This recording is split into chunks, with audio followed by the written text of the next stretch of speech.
Well, hello there, and welcome back to Sheltered Stages, the podcast where two previously sheltered homeschoolers, now adults, take a fresh look at the complexities of life, one messy story at a time. I am Philip. I'm Andrew. I got that you did first it really good, like Air 5, because I want to make the clap. that would be the clap sound there. That was crazy. That was really good. That was good. I'm gonna have to get that level.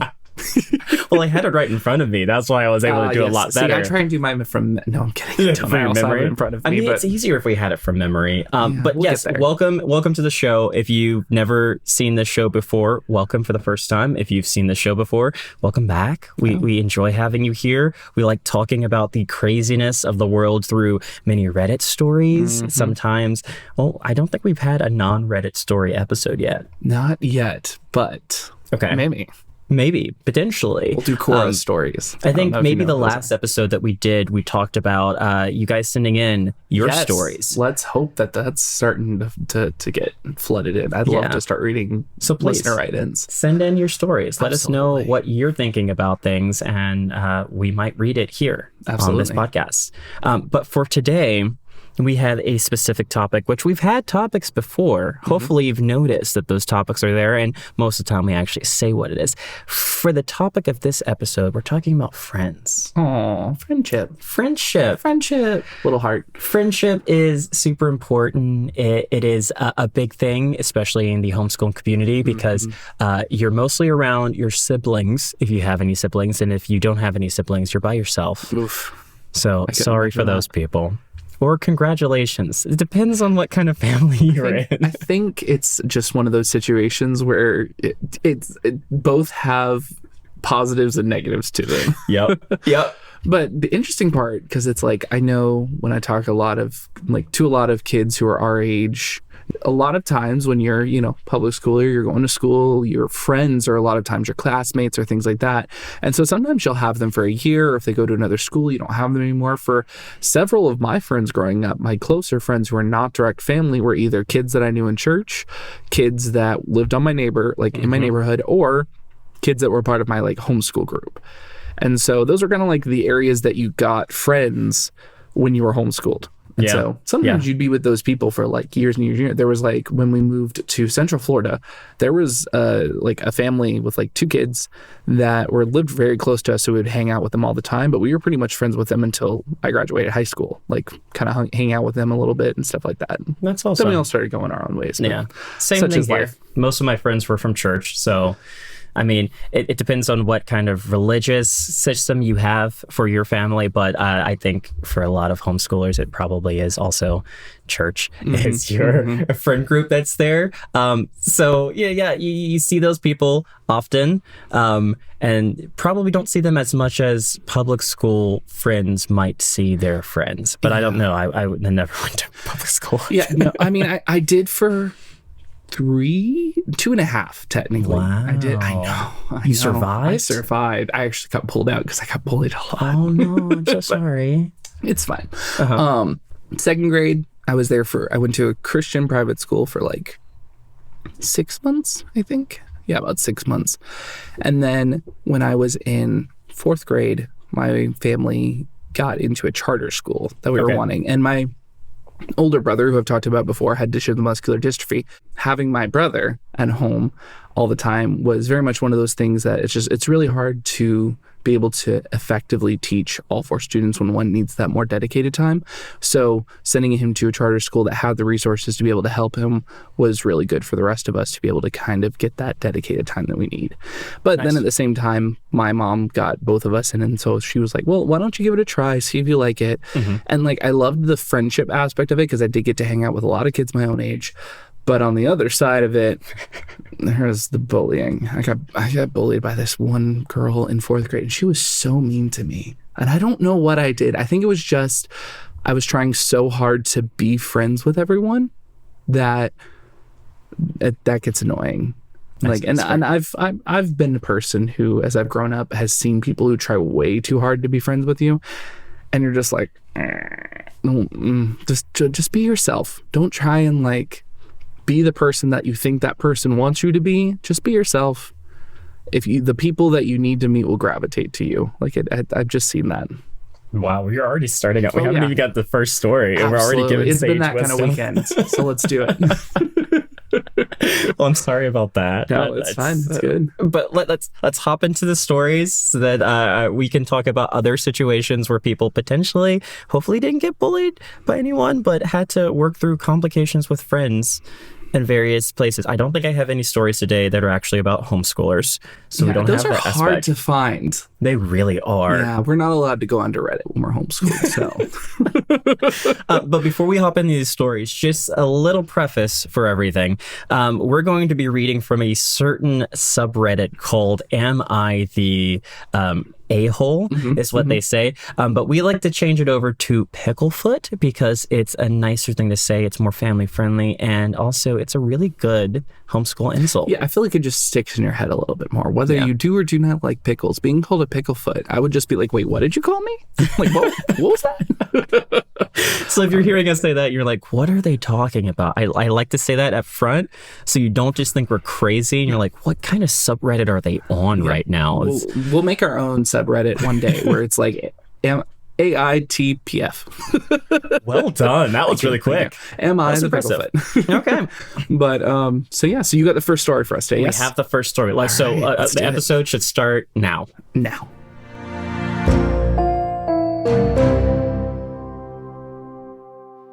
The first story that I have for you is, am I the picklefoot for asking my friend to give back a gift I gave her after she openly expressed that she would be getting rid of it?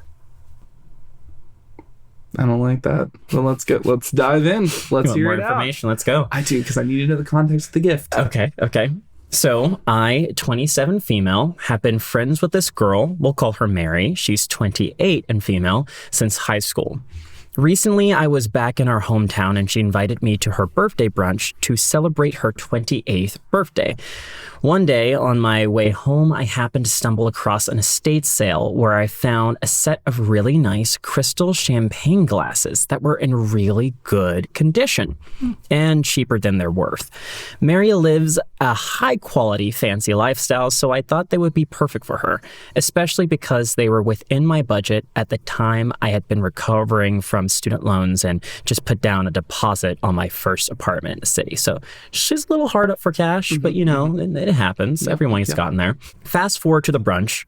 We had a really good time, and I got to catch up with Mary and other friends from high school. Mary was eager to open the presents, and when she got to mine, she seemed to enjoy them, asking me where I got them since there was no label. I explained that I didn't know the brand, but the person running the estate sale has assured me that they were authentic and had been a wedding gift to the previous owners. At the mention of the estate sale, Mary became visibly disgusted. Although she didn't say anything to my face, she was passive-aggressive towards me for the rest of the afternoon. I overheard her whispering to some of the other guests about how I had the audacity to give her a used item and that she would be discarding them later. Yeah, it's a little difficult. To our audio-only listeners, I'm making a lot of faces right now because... Ooh. Don't like that at all. Yeah. All right. Is that the end of the story? Not quite yet. Oh, we're still going on. Let's keep going. After the event was over, I approached her privately, not wanting to make a scene, and asked that if she wasn't going to use the glasses, if she could give them back as I would put them to good use and know their quality. She flipped out and told me it was extremely rude to ask for them back, and it was not my business what she did with them. My family is understanding and thinks that I did nothing wrong, but some mutual friends also at the event think otherwise. Ooh, that's hard to say. So, am I the picklefoot? So, just a clarifying question. Did she ask for the glasses back at the party? It looks like it was after the party, but like maybe at the same location. Okay. But they said after the event was over. This is interesting because it's like there is this idea of like once a gift is given, it is no longer yours to like take. And the attitude of the person who received the gift, completely inappropriate. Like I think like that is not in question. The fact that like you're making a face when Like, you find out it's from an estate sale, like not a yard sale, an estate sale, which is usually what happens when like someone has passed away and they're trying to like sell off the items from the estate. That, like, if they're in good quality, absolutely get that. Like, yeah, that's great. I think where it came down to was this reality of like, oh, she didn't buy me these like off the counter. She had to buy these from an estate sale. I'm better than a estate sale.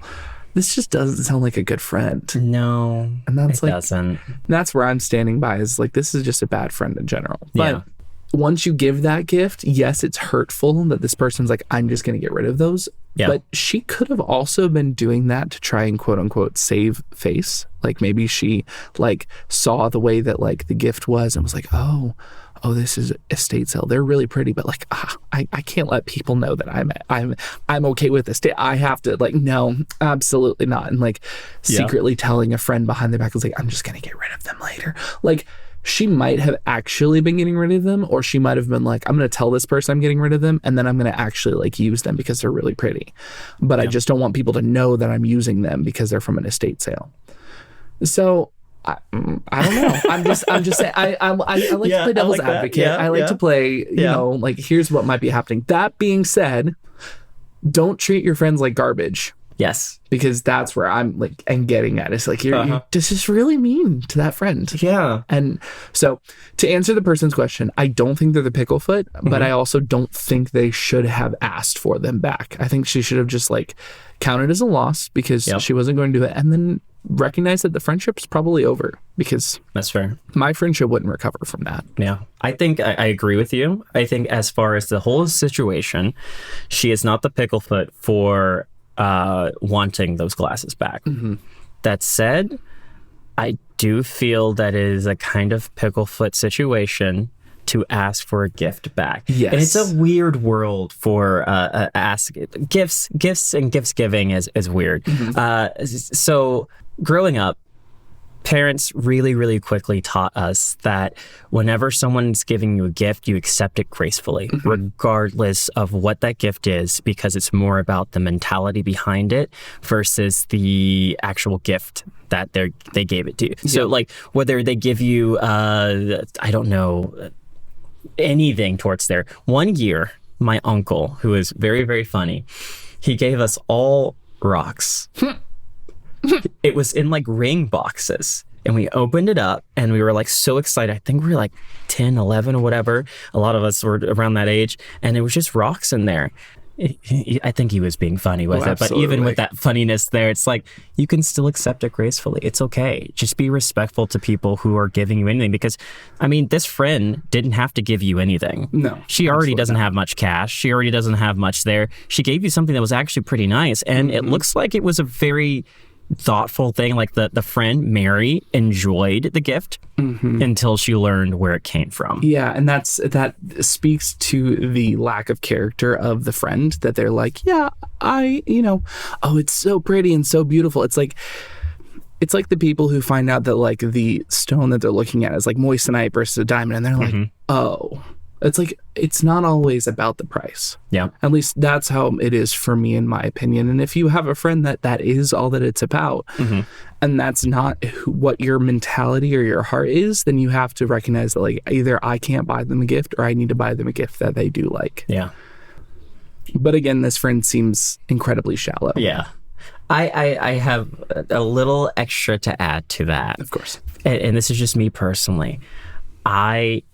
If you give me something that is used, I will thank you for it. I will appreciate you for it. But like, especially like drinkware and things like that, I do have a weird feeling about it. That's fair. So I get that she might have felt like, oh, this is a little weird. It's just the thought process of, this is something that someone else has used multiple times probably for various different things. In my head, again, I'm a very strange person for it. I'm like, I might not want to use it for that. I can get past it, and I have used things that people have had, like especially drinkware and dishes and stuff like that before, but it is something that I have to like mentally prepare myself to go, I've washed it, it's clean, there's nothing from the person that's there before, it's okay. Especially like it's from an estate sale, which is because generally someone has passed away.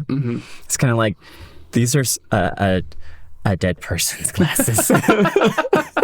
it could be a little weird. I get that. Don't act out with it. Like, if you just had a face, like if Mary just put a face on, was like, and then moved on from it, that's fine. Mm-hmm. Seems like she was a little bit more, well, she was a lot more aggressive with it and a lot rude, but like, I get that feeling of maybe I don't want to keep these, but don't be a jerk about it, you know? What do the comments say? I'm very curious. The comments? Okay, so this is a fun one. It's a little bit longer as well. You are not the picklefoot. You gave Mary a thoughtful gift that you put effort into selecting, considering her taste and your budget. She had genuinely appreciated the gift and didn't have space for it, or it wasn't her style. That would be one thing. However, she openly disrespected your gift, making snide comments and planning to discard it. At that point, it is not unreasonable for you to ask for it back, especially if you would genuinely appreciate and use it. Mary's reaction shows a level of entitlement and ungratefulness. Mm-hmm. A gracious person would have either accepted the gift without complaint or discreetly rehomed it without making a scene. Mm-hmm. Her disgust at the glasses being secondhand is also pretty ridiculous, considering estate sales often have high-quality, valuable items. Mm-hmm. That said, some people consider gifts to be completely out of the giver's hands once given, and they might see asking for it back as inappropriate. However, given the circumstances that she was planning to throw them away, it makes sense that you would rather take them back than let them go to waste. Your mutual friends may be siding with Mary due to social dynamics or general etiquette around gifts, but ultimately, their reaction was the rude and inconsiderate one, not yours. Yep, and that kind of stands by it. It kind of summarized, I think, a lot of our thoughts regarding that whole situation. So the fun part, the person said, "Do you naturally write like ChatGPT or what?" It did sound like a ChatGPT comment. It's like, how do I generate the best top comment to this post? Generate it, ChatGPT. There it goes. It was beautiful. It was very beautiful, very well written. Possibly ChatGPT, but like, we don't want to delve into that because the amount of things that could be ChatGPT these days, oof. I don't want to play that game. I don't have the mental fortitude for it. Yeah. So I'd say not the picklefoot. Potentially, you might have just said, if you're going to throw away those glasses, give them to me first, like before you chuck them, but like not the picklefoot. Definitely not the picklefoot. Okay. Yeah, absolutely.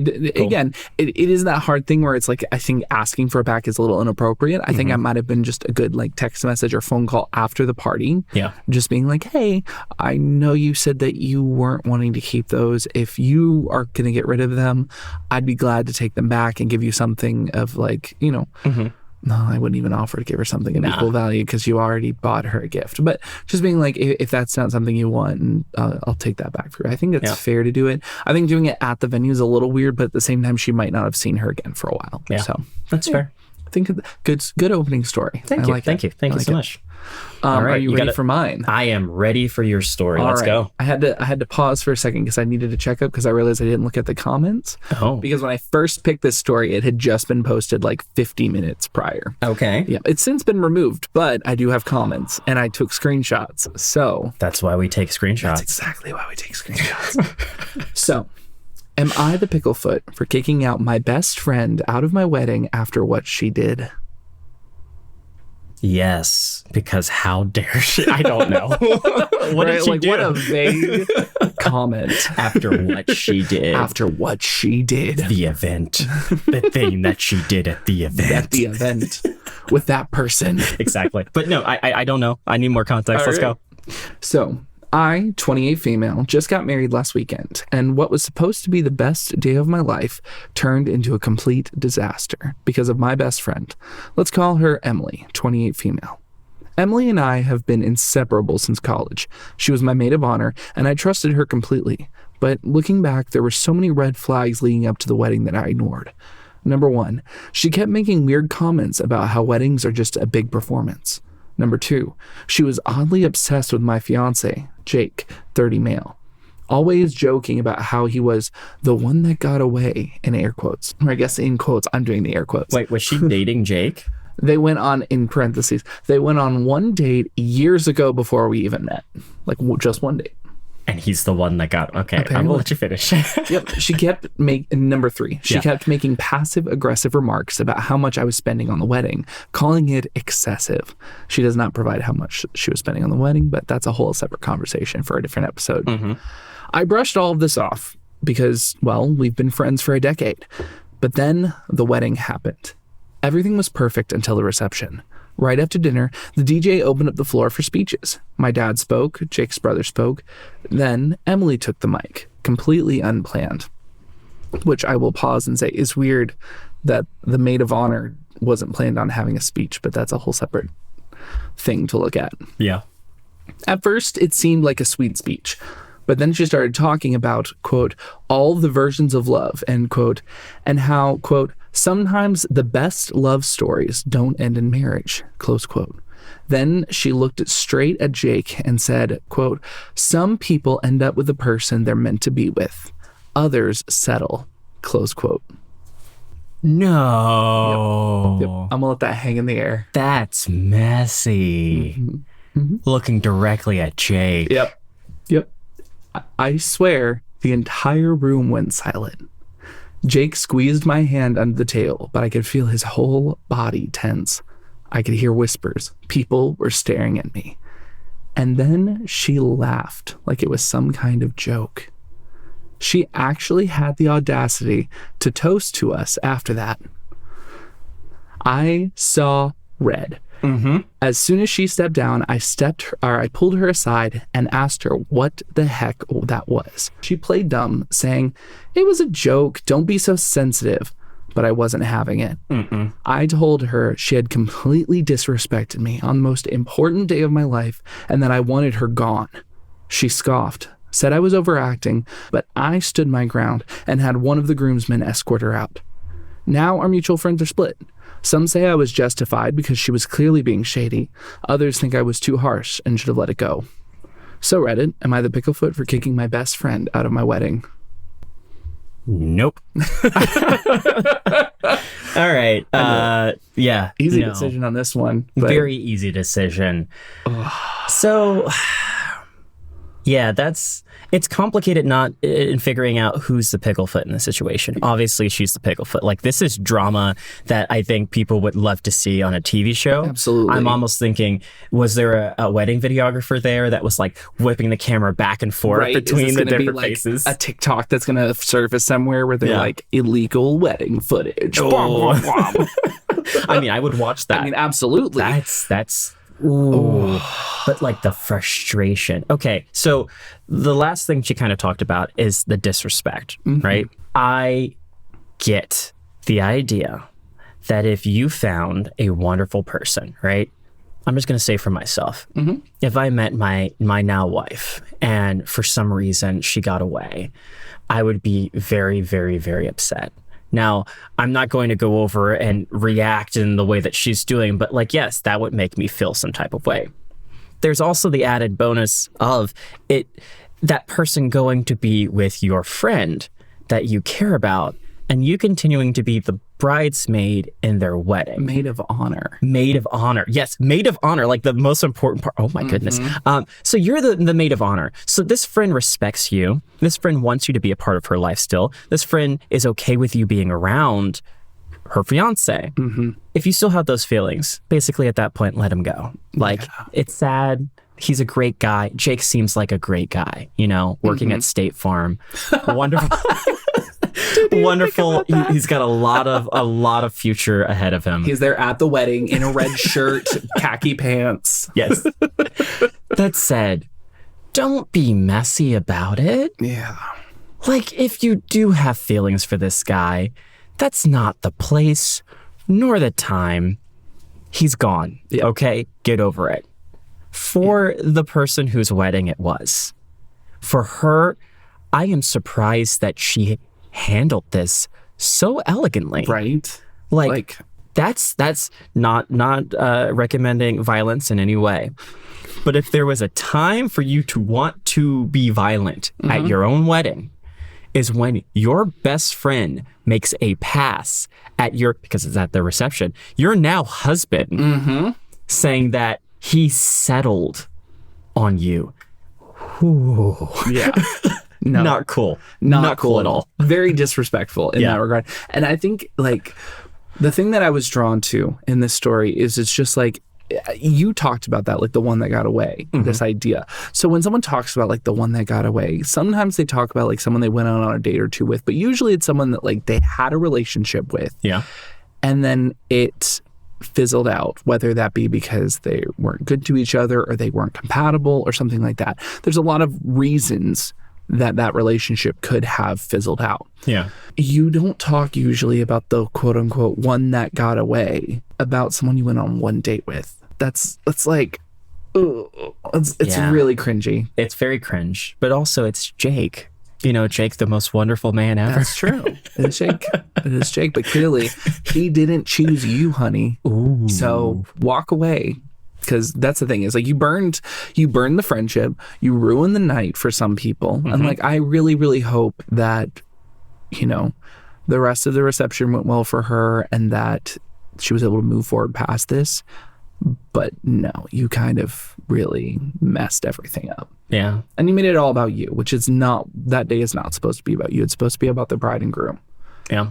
So I had to, as I said, go back and look at comments because when I made this, I usually like, I'll screenshot the comments and then put them in my like document so I can read them. Yeah. But none, like not any good ones had been posted because I literally got this 50 minutes after being posted.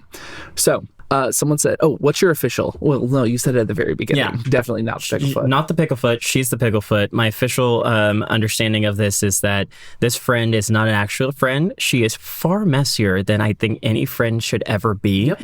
Now, it's like, even if she was under the influence of alcohol, let's say you're a little tipsy, this is still wrong. Yeah. Like, how could you do that to your friend? Well, and something that I've heard recently, and I think is a really great thing, is drunk words are sober thoughts. That's true. And so it's like, even if you are intoxicated, you're still responsible for the things you say. And even if you say those things out loud, if you're intoxicated, you're not going to be able to like, oh, I was tipsy. It's like, no, you said those things and you're responsible for them. You can use that as a buffer to be like, hey, let me think back on this and like properly voice what I wanted to say and how I wanted to say it.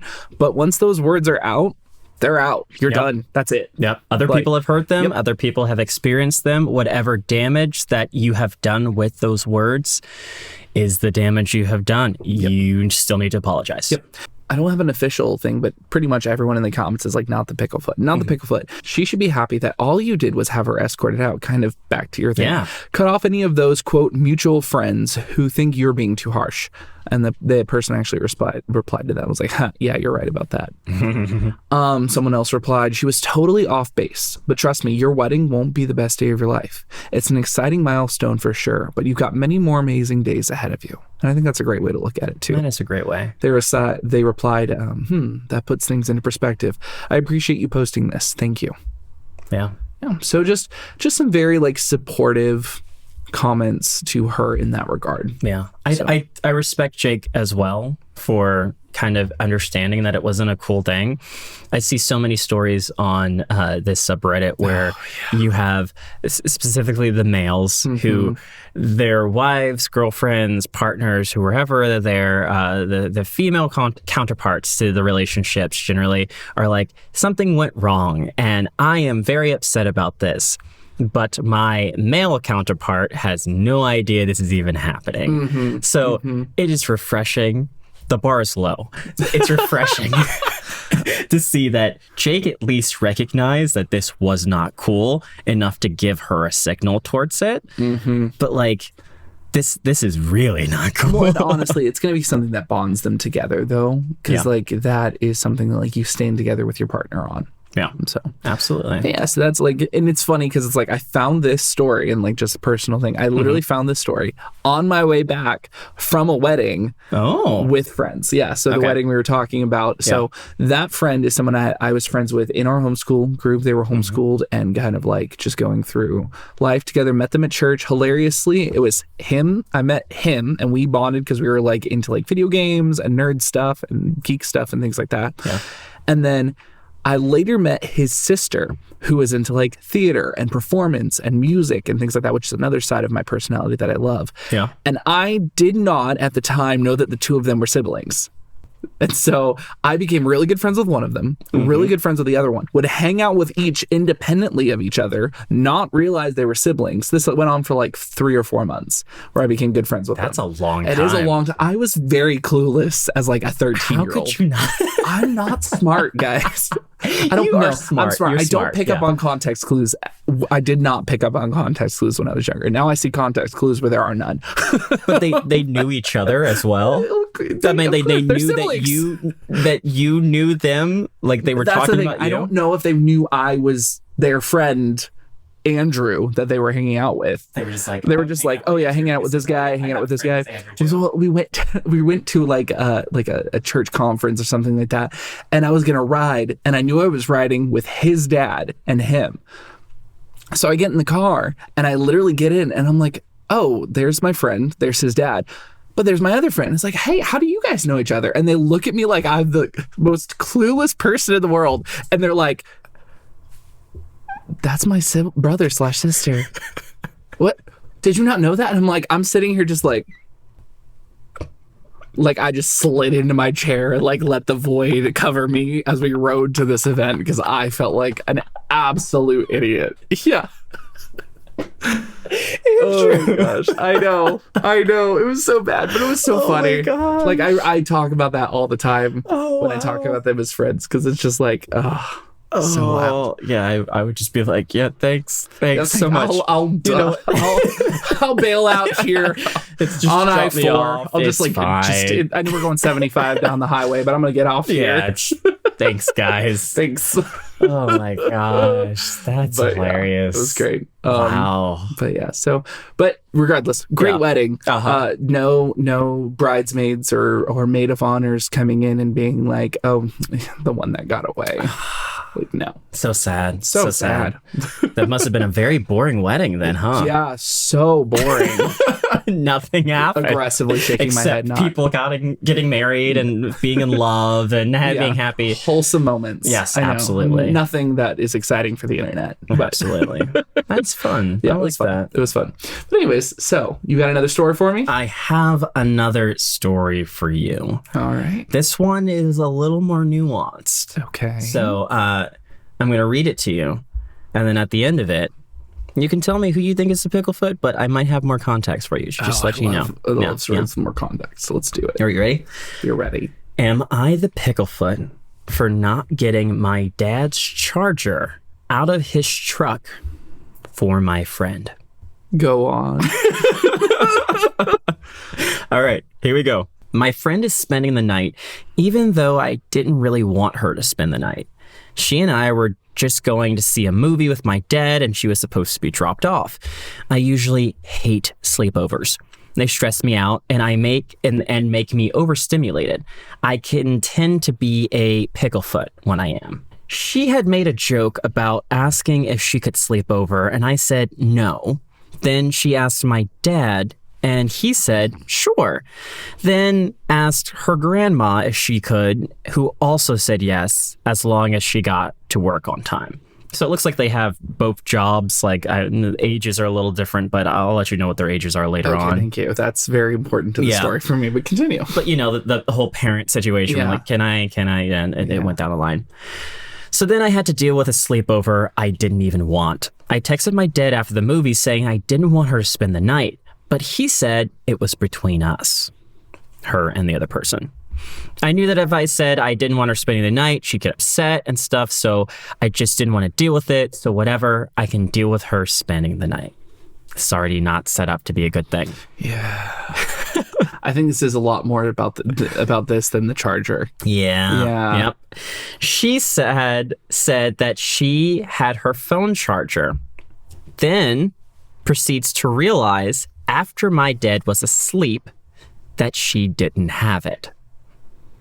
I don't own any Apple devices except for a MacBook, and I have an Android phone. She has an iPhone, so does my father.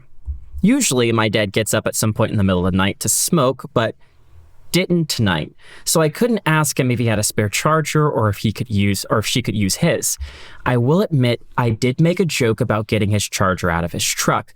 However, she knew it was a joke, and there was no way I was going back outside. It's freezing outside, and the ground is covered in snow, and I and her had already been outside at night twice since we'd gotten home, including sneaking into my neighbor's property because she accidentally threw my cat's litter box waste over the fence and into her driveway. What? Yeah, it seems like a little complicated sleepover shenanigans. Is this like a sitcom episode? What the heck? Okay, continue. All right. That 70s show over here. All right. She wants to add a little context in here. She said, my neighbor is not a nice lady, and I'm going to be very upset if I get in trouble for this. Okay. So something else already happened. She had to go out and clean up the litter, whatever. So aside from the literal snow on the ground, I don't have permission to just get or use my dad's charger. And I don't think I should have to get it for her just because she forgot hers, which is what I told her when she had asked me if I could just go get it from my dad's truck. Then she said, well, what am I supposed to do if my grandma tried to contact me in the morning? And I replied, just text her now and say, hey, I thought I had my charger, but I forgot it. I will try to text as soon as I can / borrow a charger. She then seemed annoyed and said, whatever. And now she's asleep. A few other important details. She had very low battery pretty early on, like to the point where after she'd been at my house for maybe 2 hours, it was already on 4%. I know people like that. Yeah. They just keep their phone at a very low battery life. My wife. The second one. I feel I might have had a rude tone when she asked if I could get my dad's charger from his car. So she recognizes that. And then the third one, her phone will not be dead by the time she gets home.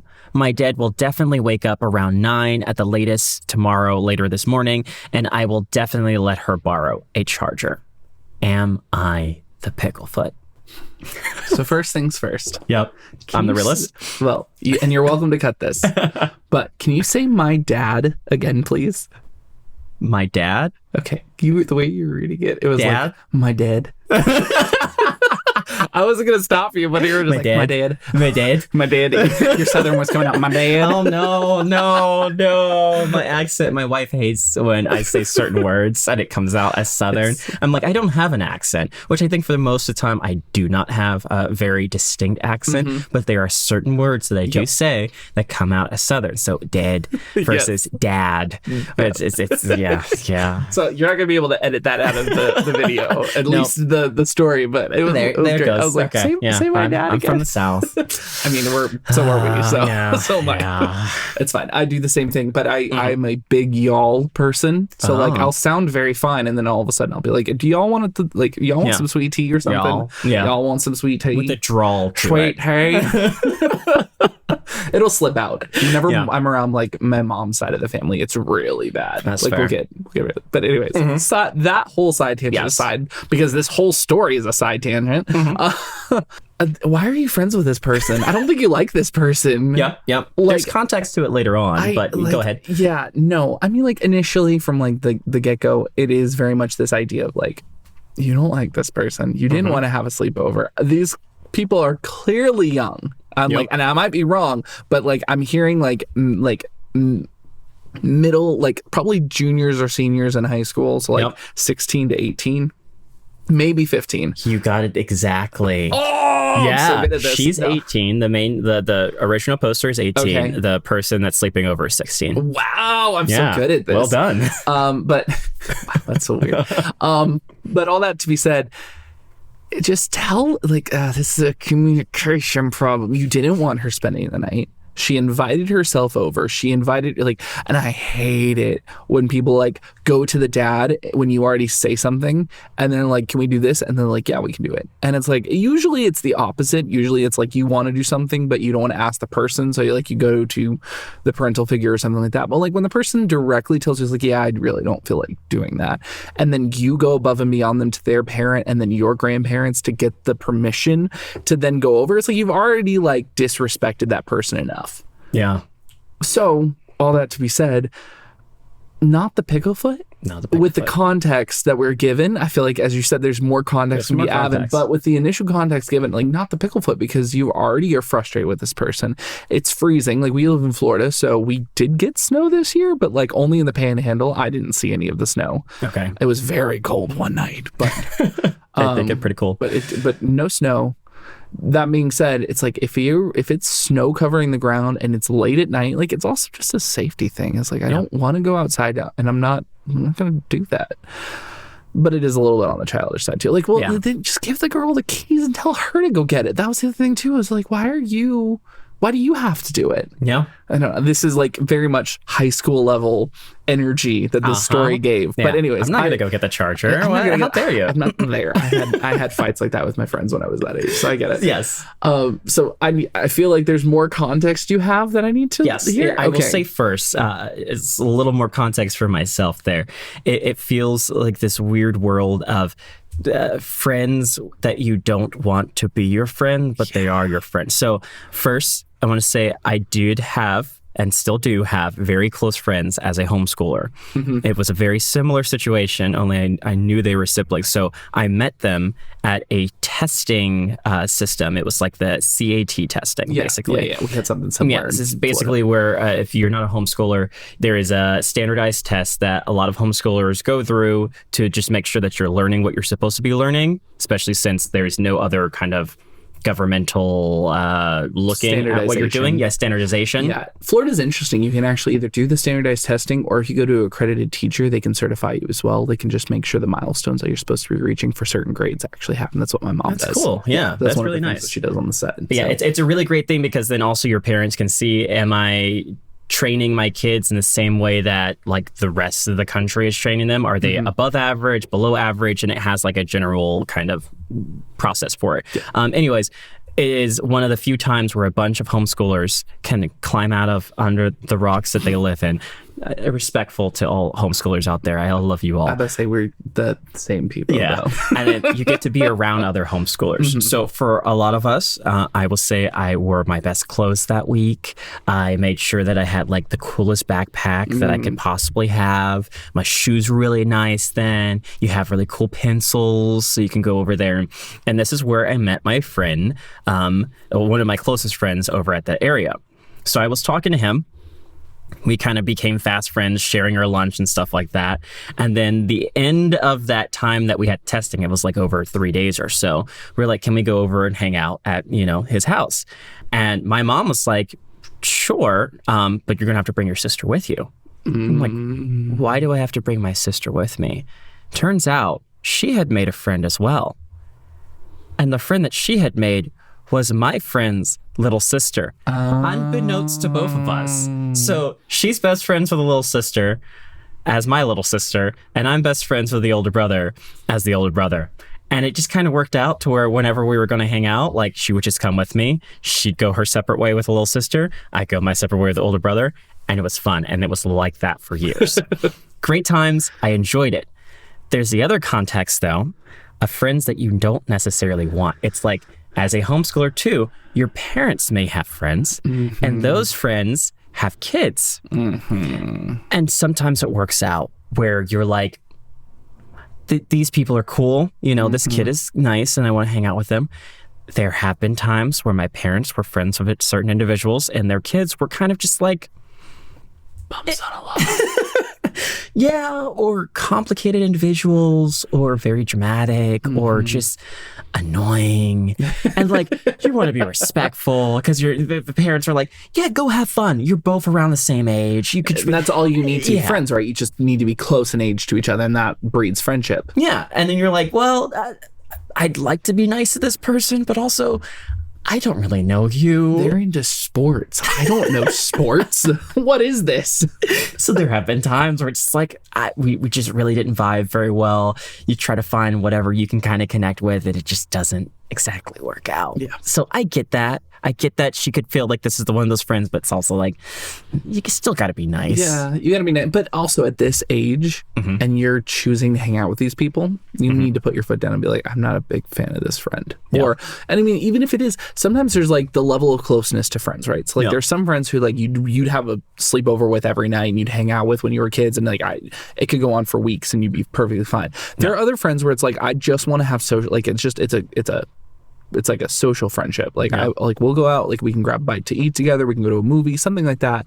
But I don't want you to come home with me, or I don't want to spend time at your house because we're not that kind of friends. That's fair. And I feel like that's even true like as adults. Like there are people like, obviously you're in my house right now. So you have been over to my house and I've been over to your house, and we've even like crashed each other's houses if we had like events or parties or things like that. But I have other friends that I would never want to have come over to my house directly, just because like we're not that close of friends, or I don't necessarily am at a stage where I want to go over to their house. And like sometimes it's just recognizing like a level of comfort.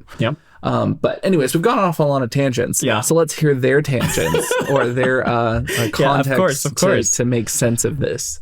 So the first comment that we have, or one of the comments that's there, this person is not your friend. They might have something going on at home that makes them not want to be there, but it's no excuse to treat you like this.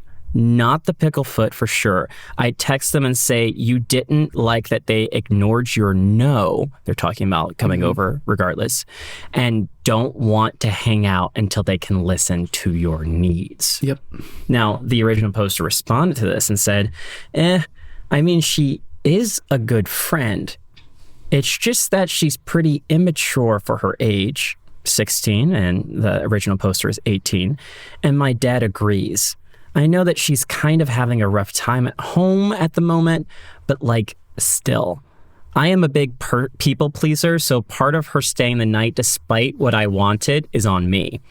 Plus, she's my only friend, which is so extremely pathetic, but I plan on getting a new job and hopefully making more friends. And then the person underneath said, yeah, reading this changes my reply. So soft, you're the pickle foot. Yeah, that's hard. Yeah, because it's like I respect. I've been in that situation where I've only had like one friend, and like you do sometimes allow yourself to like things to happen for you to get walked over because the friendship is more important in your mind. Especially when you're a homeschooler, it's like you're isolated. Right. Like you have your groups, and if you don't have friends in those groups, that's all the groups that you have. So I've been in that situation before where I've done things where I'm just like, I'm not the biggest fan of like doing this, but I'll do it because this person really wants to do it, and like this friendship is important to me. And sometimes that's what you do with friendships. Like you go to music festivals that are really, really loud and noisy that you thought were going to be a lot of fun, and they weren't, because they were really loud and annoying. Not from personal experience, right? No, definitely not from anything that happened recently. But at the same time, you do things that you sometimes even you start thinking it's going to be good, and then you're like, don't want to do this ever again. But adding the context that there's something going on at home, then that could have been a situation where like maybe the dad knows more than he's letting on. Because the friend doesn't feel comfortable sharing with the poster with OP. So that could very well be a possibility as well. It seems like, as I said, it seems like it's a very complex situation that we only have like, this is not about the charger.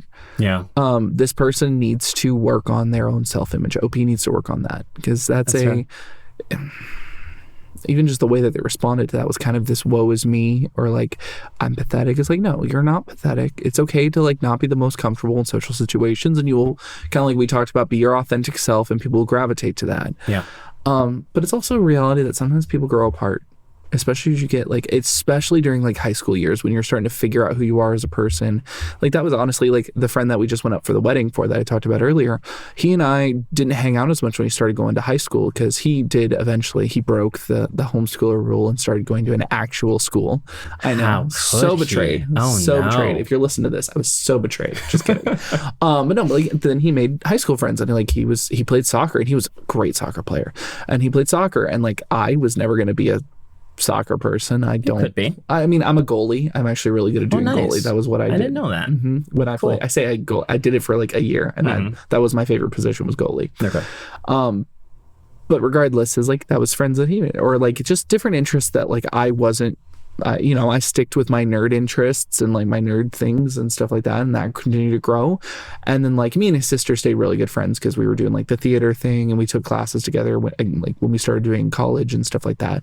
So, all that to be said, friendships do grow apart, but it doesn't change like who that friend is to you. Like he was still invited to my wedding, and I still wanted him to be there, and vice versa. Like it was wonderful getting the invite to go to his wedding. And so it's just this reality of like, just because you're growing apart as friends doesn't mean that like you have to kill the friendship, or like you have to fight tooth and nail for that friendship. If it's like, sometimes friendships do just naturally drift away. Yeah. But then like there are moments where it's like, hey, someone will be in town and you'll be like, hey, we haven't talked in forever, let's catch up. Or like I'll have a friend who literally at the wedding, I had a friend reach out to me who I haven't talked with in like 5 years, and he was not at the wedding and did not know about the wedding, but he just reached out, and I was like, that's so interesting how just like sometimes that happens. Yeah. So that connection. Yeah, just if the friendship needs to go, let it happen, but also analyze, it's like, why is the friendship there in the first place? Yeah. And like sometimes it's like, friendships do go through these phases. There are times where it's like, hey, I feel like you're not being a good friend, and we need to like figure that out and fix it. But other times, like just like in any relationships, like there are going to be times where one person is giving more than the other, and vice versa. And if you find out that this is a relationship or a friendship where you are just giving and giving and giving, and the other person is just taking and taking and taking, I have had friendships like that. Yeah. You need to walk away from that relationship. That's fair. Because you're not, even kind of like we talked about a few episodes ago with like the relationships, is like there should be something that you're getting from a relationship. Not saying that all relationships are transactional or things like that, but this reality of like there is something that like should be a benefit to you. And if you're literally like, this friendship is a job where I'm having to constantly be on edge all the time and thinking about everything that I'm doing, then it's not a good friendship. No. I completely agree with that. And it gets complicated, especially when you're at that age. I'll add a little context from my own history. I had a friend when I was a little bit younger that went to a public school that friendship kind of dissolved. And it was a little more difficult for me to handle that, specifically because, it was at that time, really my only friend. Yeah. And so then when you go from having a close friend that you really hang out with and you have those sleepovers with, to suddenly that disappearing, it's beyond that person. It's kind of like, okay, what am I doing in my life right now that this kind of changes so much? It can bring out those insecurities in yourself too. Yeah. Especially when you're young and you're trying to figure out who you are, and it's like, oh, this is this person that I was really good friends with.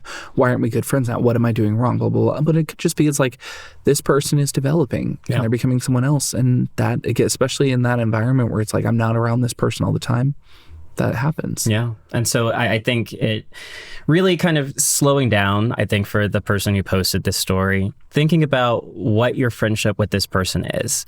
Do you really not like her, or are there certain things that are just annoying to you? And if there are certain things that are annoying to you, can you have that conversation? It seems like in the rest of these comments as well, she talks about how she really just doesn't want that confrontation and kind of just closes down. It wasn't a great situation for her to begin with, because she said in the beginning she didn't like sleepovers, and she can kind of be a picklefoot at sleepovers. Yeah. That's fair. If you know the people that are like that, if you know that's what you are, probably don't put yourself in that situation, and talk to your dad about, hey, don't ever put me in that situation again. But beyond that, if you do have time after this to really talk to her and be like, hey, I want to talk about these things that I have a little issues with, not because you're a bad person, because I hate you or anything like that, but just because I want us to be better friends. Yeah. At that point, if this other person can't kind of step up and say, yeah, I was a little immature about these things, or I am a little bit over the edge on the other types of things, then you can say, I tried. This relationship really needs to dissolve. Or maybe she steps up. Maybe you give her a chance to be mature, and she actually starts being mature. You have to have those conversations with people. You have to it's very easy, especially I think for a lot of people who, because I grew up very insecure as well in my friendships and my relationships, because I was just like a big inferiority complex, which is like that idea of like, people don't actually want to be around me, or like I don't deserve the friends that I have, that feeling. And it sounds a little bit like that's coming from. And the truth of the matter is, if you struggle with that, if you're feeling like I don't belong here. These people don't actually care about me, or like, I don't want that. It's like, that's not true. They wouldn't be friends with you if they felt that way. Yeah. Because people don't go out of their way to spend time with people they don't like. That's and true. So sometimes it's having to take that moment where you're just taking a step back, taking a deep breath and being like, no, this friendship is important to me. And these people do care about me. And so if that's important to me, I need to put the work in to either maintain this friendship or acknowledge that this friendship needs to step away. That's absolutely true. But conflict is hard. I acknowledge this as someone who had a long week of conflict resolution. It is not easy to go through conflict, but as you get older, you will get more and more conflict in life. It's good to practice when you're younger, because when you get into an adulthood and you start having these big relationships, what happens if you choose to date someone and you and your partner aren't getting along? Are you just going to allow that partner to continue to walk all over you, or are you going to have to sit down and have those talks? Yeah. Because real relationships do require you to set boundaries and to be making appropriate concessions and things like that. Yeah. And what we've seen in the other stories we've talked about before is this kind of similar trend.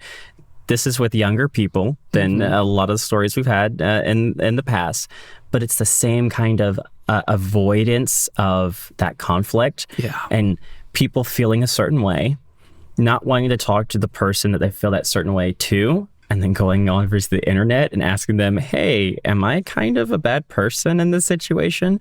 When it really could have started out with just a general conversation, just slowing down, talking through it. Now, 18 is not that old. You're still a child. You feel so old when you're 18, but looking back at it now, such a baby. Yeah, I get it. I did things at 18 that I really feel bad about. I was I wasn't very smart. That said, like you were saying, it's better to learn now how to deal with that conflict versus growing older and, dealing with your maid of honor saying that your fiance or your new husband is the one that got away. You don't want that. Yeah, no. No. But yeah, no. So I think that's good. Are we out of time for today? I think we are out of time for today, but these were great stories. These are good. There's a lot of conversation around just how friends interweave into our lives, and even how as homeschoolers, we didn't just have friends that were our siblings.